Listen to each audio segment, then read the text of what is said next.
صباح الفل على كل متابعيني الغاليين، والأول مرة يشوف قناتي يشرفني ويسعدني متابعتك ليا. تعال نعمل مع بعض سلطة خطيرة جدا. أول ما تيجي تسلقي الفاصوليا وتعملي فاصوليا حمراء، اعزلي طبق وجربيها، لو عجبتكم هتدمنوها على طول.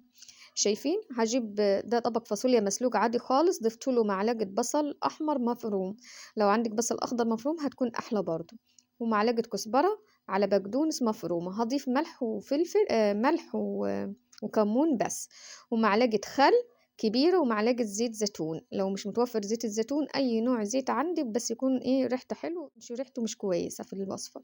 هقلب المكونات دي كويس جدا، وبعد كده هاخد السلطة بتاعتي هحطها في التلاجة من نص ساعة لساعة، بتكون أحلى بكتير. أي نوع سلطة لما بيقعد في التلاجة بيكون طعمه أحلى.